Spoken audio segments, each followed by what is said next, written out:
The Jacksons are arguably the most successful music family of all time.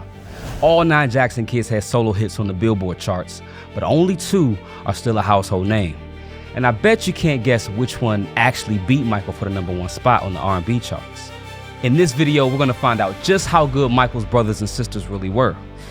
Not as good as Michael, of course, but nobody was. What were their strengths? What were their weaknesses? And how successful was their career? And naturally, we gotta start off with the second most famous Jackson. 100 million records sold, 10 #1 singles on Billboard, Rock and Roll Hall of Fame.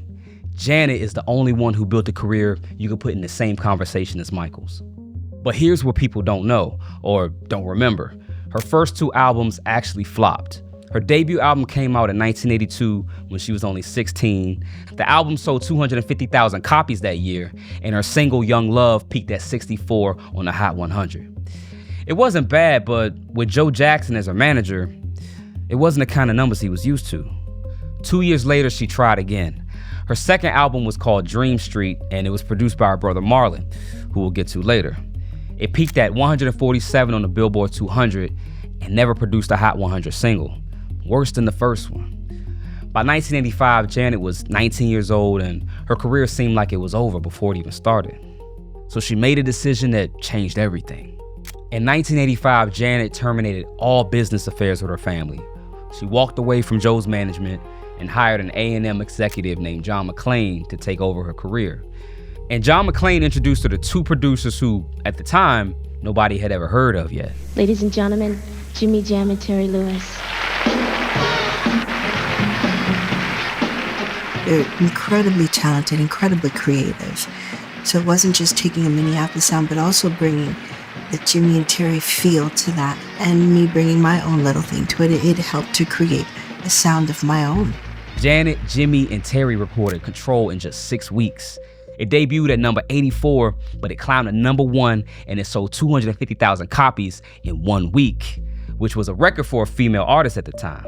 It produced 5 top 10 hits on the Hot 100, and the album eventually sold 10 million copies worldwide. And then she did it again. Rhythm Nation 1814 was #1 on Billboard for 4 weeks straight. And then it did something that no album had ever done before. 7 top 5 hits on the Hot 100. Rhythm Nation is the only album in Billboard history to pull that off. Then in 1991, she made history again. She signed with Virgin Records for a contract that made her the highest paid musical artist in the world. And sources say that the deal was around $40 million. So Janet was, and still is, pretty damn good. But she did have some weaknesses. See, Janet never really had a powerful voice, which is probably her biggest weakness. In an era when Whitney Houston and Mariah Carey were blowing people away, Janet was never really gonna out-sing them. But Janet's strength was her breathiness and her sweet tone, which gave her this extra level of sex appeal. A lot of people feel that I'm sexy. I think that's a compliment. And Janet's biggest strength was the fact that she could outdance the singers with the big voices. Whitney could out-sing her, but Whitney wasn't gonna be doing a Rhythm Nation choreography in a military suit.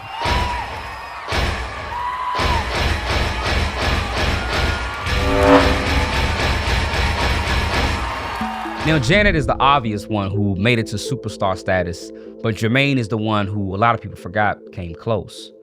16 charted singles on the Billboard Hot 100, a Grammy nomination, a decade of top 30 hits. He was the only brother besides Michael to build a real pop career. And for a few years in the early 80s, he was genuinely in the conversation. Jermaine was the second lead vocalist of the Jackson 5.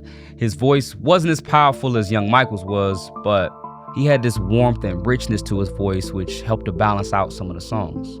His first solo single came out in 1972 called Daddy's Home, which hit #9 on the Hot 100 and actually sold 1 million copies.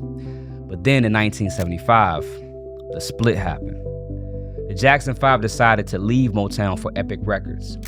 They were fighting over royalties and they wanted creative control. But Jermaine stayed because he wanted to stay loyal to the owner of Motown, Berry Gordy.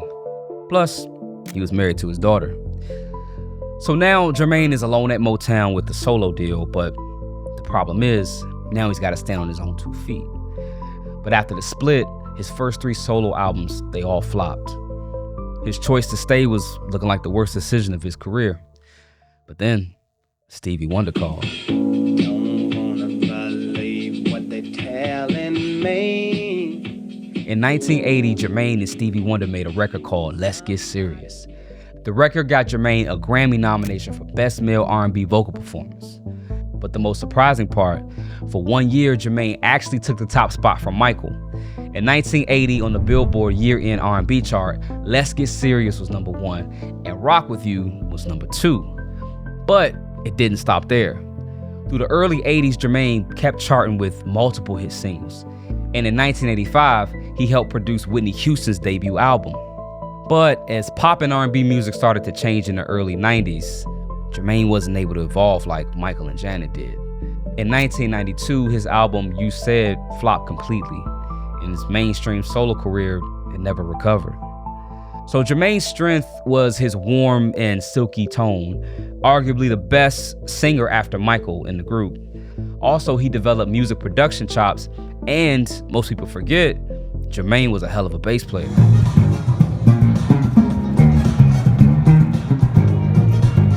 Now, what Jermaine was bad at was range. Not just vocally, but his ability to keep up with the change in music tastes.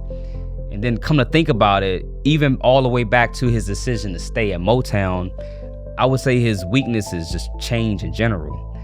He decided to stay at Motown where he was comfortable, even though the writing was on the wall that it was time to move on. When you hear about the Jacksons, you almost never hear anybody mention Rebbie Jackson. She had 2 top 10 hits on the R&B chart, a gold certified single, 4 studio albums, and almost nobody outside of dedicated music fans knows her name. But what makes her career even more unique is she actually didn't want it. Rebbie was the oldest, and she spent her 20s and 30s being a mother while her brothers became the most famous group in the world. But in 1984, she caught the Jackson bug and released her debut album. Why did it take you so long to get around to doing all of this? That's a question that everybody asks, and I guess the best way to put it is that I got married in '68, and I was busy with my family. And even though I've always enjoyed music, I never thought about going into it on a professional level. She was 34 years old, which is not typical for a debut artist. But when Michael Jackson is your songwriter and producer, you can't lose. Her single Centipede hit number 4 on the Billboard R&B chart and number 24 in the Hot 100. Plus, it sold over 500,000 copies. She followed it up with Reaction in 1986, which hit number 16 on the charts. Then Are You Tough Enough in 88, with the single Plaything hitting number 3. So things were looking good for Rebbie, but it was a little too late. She did one more album in 98, but by this time she was almost 50 years old, and a solo career just wasn't important to her anymore. And it's hard to say what Rebbie's strengths and weaknesses are because I don't think she ever really wanted to be in the spotlight. She married her childhood sweetheart, she had 3 kids, and just wanted to live a quiet life. So I guess I would say her strength is being a wife and a mother. And I think that's just as valuable as being a pop star any day. LaToya Jackson was the first Jackson sister to go solo. She's probably known as the most unorthodox Jackson. Get your hands on a LaToya, and you'll never let go. She posed for Playboy. She married a shady businessman with ties to the mafia who coerced her into marriage. And she was the most outspoken about the family and things that happened behind the scenes. We always had to smile for the cameras whenever we were on television or taking pictures and pretend like we were this loving, perfect family. However, at home, it was quite different for us. As far as the music goes, the numbers from her early career are better than what most people remember. 9 charted singles on Billboard.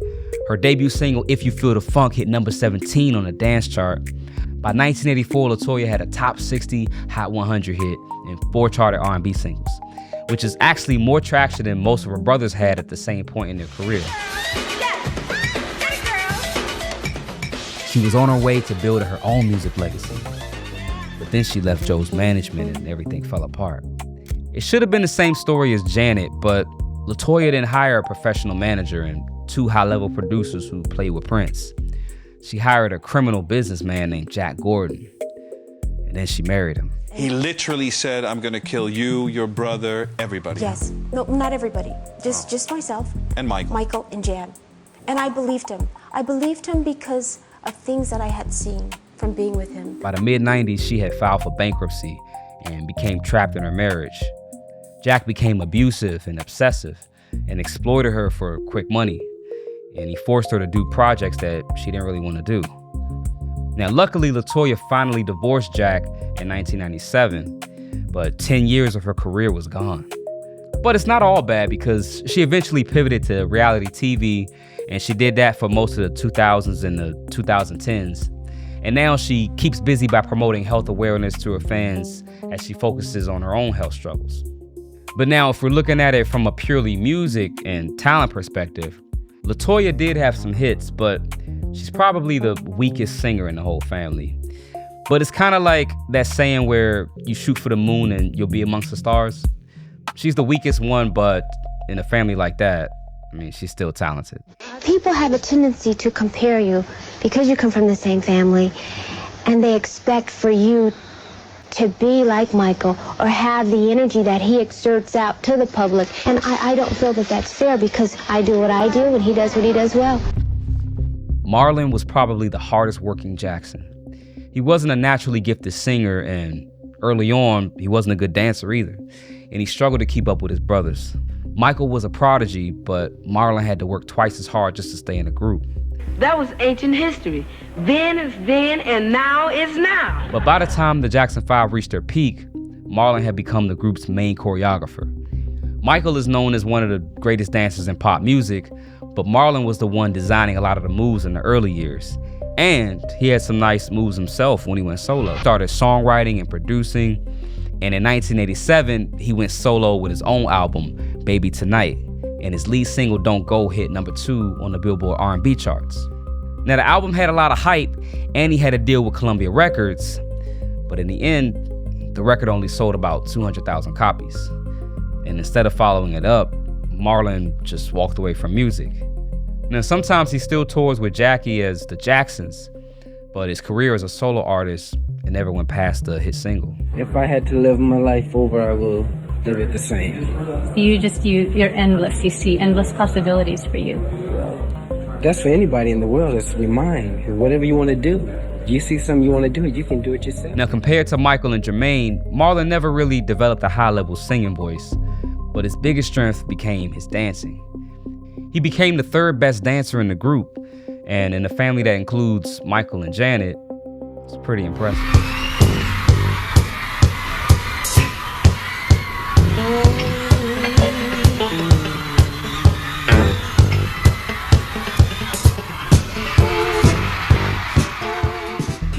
When the Jackson 5 started in 1965, Randy was only 3 years old.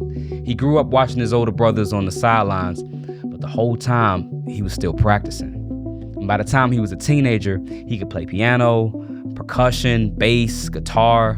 Randy did a lot of writing on their albums with Epic Records, and he got nominated for his work on the Triumph album. And in 1989, it was time to do his own thing. He wrote and produced all the tracks himself, and the lead single, Love You Honey, started gaining traction and hit #16 on the R&B charts. Now, Randy's band was signed to A&M Records, but there was one person standing in his way.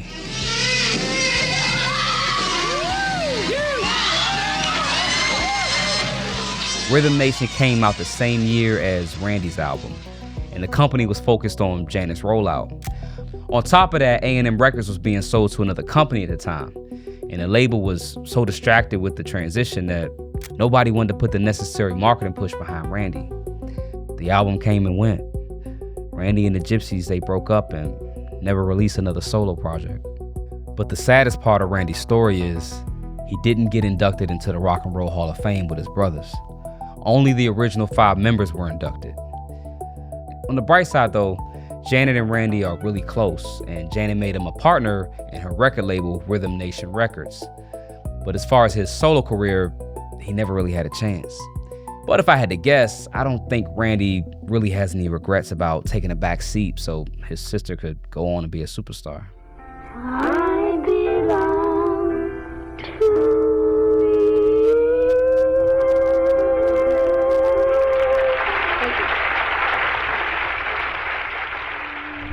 Tito Jackson was 10 years old, he got caught playing his father's guitar. He broke one of the strings. Who did this? Broke the string of my guitar. And when Joe found out, he demanded that his son play for him. Tito played his ass off.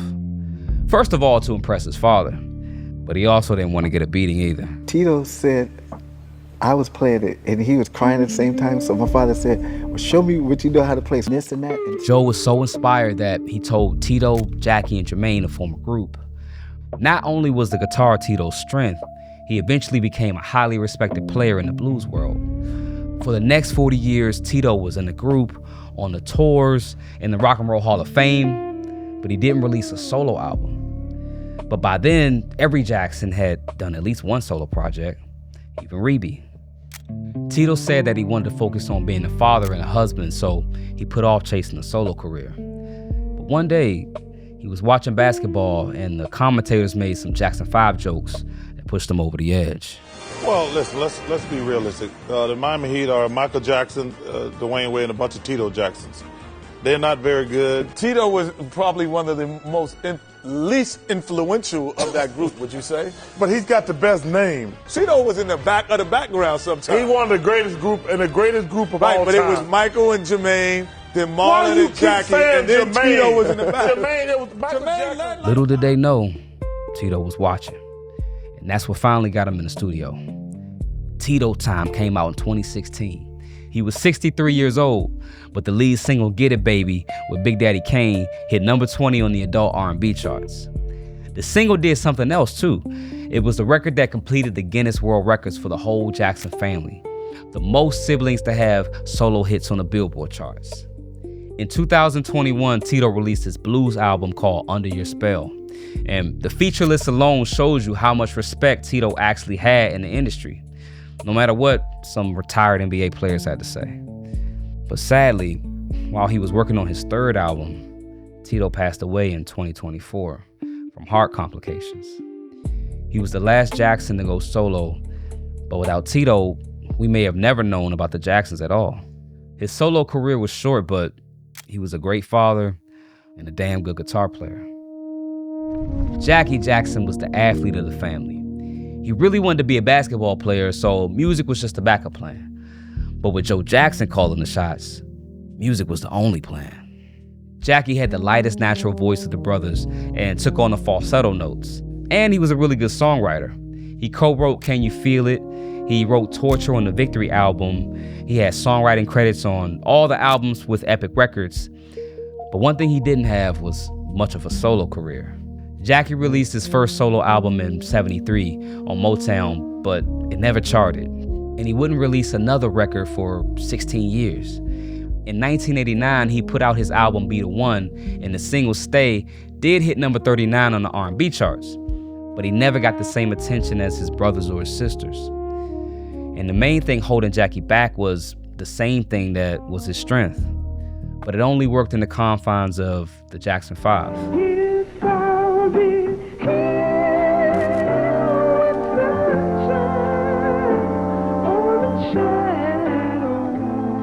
But Jackie is really important to the Jackson legacy. He became a consultant for the Michael Jackson estate. He works in the production with the Michael Jackson Cirque du Soleil show, and he still tours with Marlon as the Jacksons. So even though he didn't have much of a solo career, he's still working to keep the family legacy going and not letting the Jacksons just become a memory. As far as moving forward, do you have some other things that you guys may be working on? Yeah, we got new music coming out very soon. Oh, yes, we do. That's right. We gonna come and blow this joint up if y'all don't play it. If y'all don't play it. Every Jackson sibling had at least one moment of stardom, and almost none of them get remembered for it. But it's kind of hard when your brother is the king of pop. And not only did the Jackson family live in Michael's shadow, but a lot of artists of today live in his shadow too. Watch this video on the screen next where I cover how almost every modern artist has taken inspiration from Michael and how he inspired the direction of the entire music industry as a whole. Thank you guys for watching, and I'll catch you guys over there. Until next time, peace.